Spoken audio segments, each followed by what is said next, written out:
Hello everyone, welcome back to the channel. I'm Laurie from Cook Scrap Craft, and today I'm doing a scrapbook process video sharing with you my take on the Paper Issues December 31st Scrap Lift Sunday scrapbook layout challenge thing. I haven't played along with Paper Issues challenges in quite some time, and I was like, why haven't I done that? So here I am doing it. So this was posted on December 31st. On Sundays, they do a Scrap Lift Sunday challenge. So they post one of the design team's layouts, and then you are challenged to take inspiration from that and scrap lift it. So this is my version of that. And if you want to find out more information about the Paper Issues challenges, you can go to their Friends and Fans Facebook group. I used to be on their design team. I'm not anymore, but I still really enjoy shopping with them and doing the challenges with them, even though, like I said, I haven't really been participating in a while. So I've taken two photos, and I'm using this is what I like about my layout, is that I'm using up a lot of older pieces. So I have this frame. It was from Simple Stories, a chipboard frame, and I'm going to take two photos and I'm going to put them behind the frame.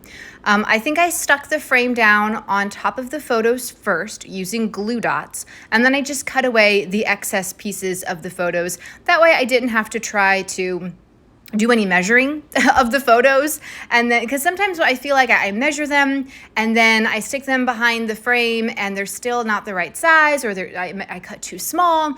So I just think it's easier for me to just cut right, or not cut, I'm cutting right now in the process video, but it's just easier for me to take the chipboard frames and just put it right on top of those photos and then cut off the excess when I'm done. Now I'm also cutting out, or fussy cutting, some cool, what I think is Vicky Bouton vellum. It's been a while since I've had this. This is really old stuff from my stash, but I'm fussy cutting these circular pieces. They sort of have some of them have a scalloped edge and some of them are less scallopy, but they've got words in them. So one says right now, one says my love, then I'm going to get a third one because I like to do things in groups of threes. And then also to go along with those, I've got some stickers from, it's kind of I don't know if it was supposed to be Valentine's Day-y or what, but it was a Doodlebug sticker collection, and they have elements in it that say things like, happy anniversary. And so this one says thanks a bunch, and then there's another one I can't actually read what it says right now in the video because the stupid voiceover recorder thing is covering up half of the screen. It's so helpful. But you can see that it says some words, and you can read it out loud to yourself or read it internally to yourself, whatever you prefer to do. I also have these rub-ons that were they $49 in Market? I know that the packaging was in there somewhere, but I got those as part of I purchased those as part of a Best of Both Worlds kit a couple months ago, maybe even in 2022.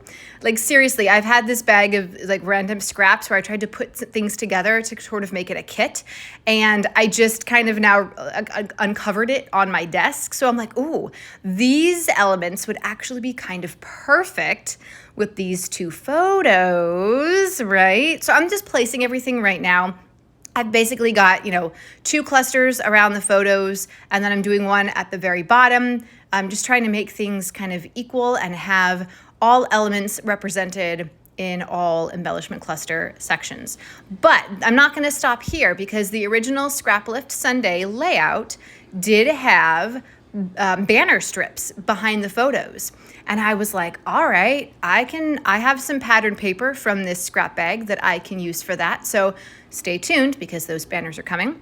I use this really cool rub-on tool that I got from Basic Gray. Literally, I think I got it in 2006 or 2007, and I still use it. I know rub-ons aren't like a big thing anymore, although they might still be coming back. They still make rub-ons, obviously.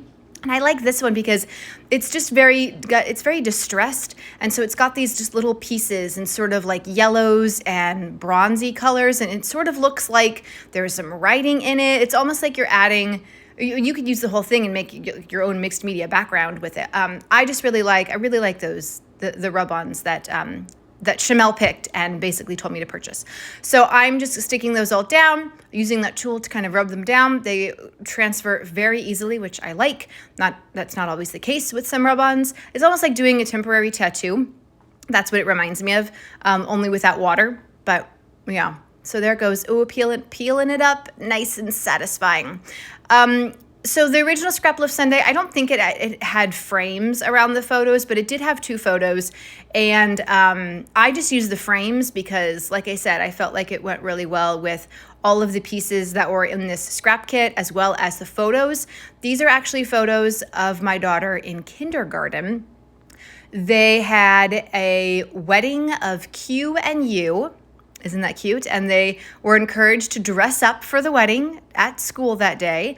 And so these were photos that were taken by the teacher and actually placed in her kindergarten portfolio. Now, I loved the kindergarten portfolio. There were lots of photos and lots of schoolwork stored in these pockets. However, the portfolio was made out of construction paper, laminated construction paper, but still construction paper, not very sturdy.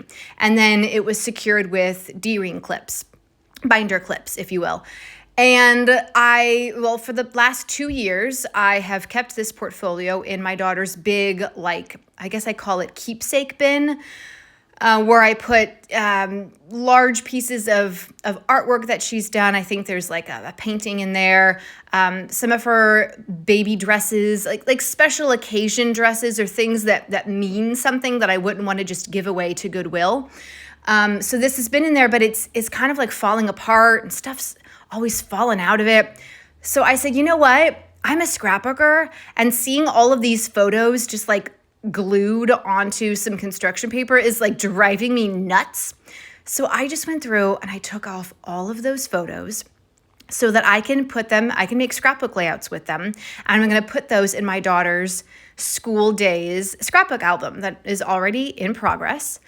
And I've already saved a bunch of her schoolwork to put into 8.5 by 11-inch page protectors into this school days scrapbook album. So I kind of went through the portfolio, and if there was anything small or anything else like cool that I wanted to save, I went ahead and took it out, and then everything else I just got rid of. And I think my daughter knows that I got rid of all this stuff, and never has she ever asked like, hey, do you still have that picture of Saturn that I colored in? You know, I don't think she really remembers that. So yeah, I got rid of a lot of stuff, and now I get to take these photos and really like make them my own and put them in our own very secure and sturdy scrapbook album, and I'm very excited about it. I feel like there are a lot of pictures from kindergarten that are going to be going in here, and a lot of schoolwork from kindergarten. So the school days album might actually end up being like 10 school days albums. Like kindergarten and first grade are going to be in one, and then maybe second grade and third grade will be in another. I don't know, but at this rate, I don't know. Maybe it was just because kindergarten was brand new and there was just a lot of stuff. First grade did have a portfolio, but they put it in a binder, and they didn't print photos on photo paper. They just printed photos off on computer paper. So I don't know. I might add some of those to the school day scrapbook album. But obviously I'm still kind of working on kindergarten at the moment. And so we're just not gonna worry about anything else right now. I have a lot of kindergarten photos to get scrapbooked. And obviously, I've used washi tape to cover up the faces of some of the other kids that are pictured in the second photo there. So what have I done since I was talking about the photos? I took 4 different pieces of pattern paper and I cut them into banner strips, and then I think I inked the edges with my Hampton Art black ink pad, and then I kind of staggered them a little bit so that they're not all just like in a row. They're different sizes, you can see too. I really enjoy that.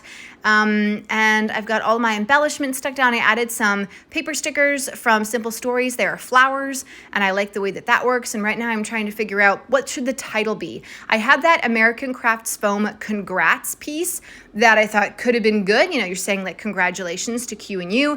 But then I was like, oh, I don't know, because in order to get, if I did like congrats to Q and U, then I'd have this giant congrats and then smaller letters for Q and U. So I pulled out these smaller alpha stickers, and I can't remember who they are from, but they're navy blue, and I got them from scrapbook.com. And I'm just going to I'm going to use all of them to make the title, or I'm making the title using all of these alpha stickers. And the title is just going to be Go Into the Chapel, which I thought was kind of cute because they kind of are. They were all dressed up. My daughter was wearing her Beauty and the Beast belle dress to this wedding of Q and U. And if you're like, why are Q and U getting married? Because there's always a U after a Q, or there's always a U after a Q in Q words. Like you don't spell any words with like QO or QA. It's always QU, like quack, quick, queen, quote, right? It's always QU. So those two letters are married and they don't go anywhere without each other. So I did a little bit of journaling underneath the title on one of that banner things. I don't know the specific date of this, but I'm not going to let that bother me. I could probably look it up. I think I have like an invitation that came home from school and it might say the date of what it was going to be. I used some scattered straw, I think it is, to do a little bit of splattering. And here's the close-ups. I hope that you enjoyed this video, and then if you like it, you give it a thumbs up. And if you haven't yet done so, you subscribe to the channel so you don't miss out on more process videos. Thanks so much for watching this video, and I will see you guys next time. Bye!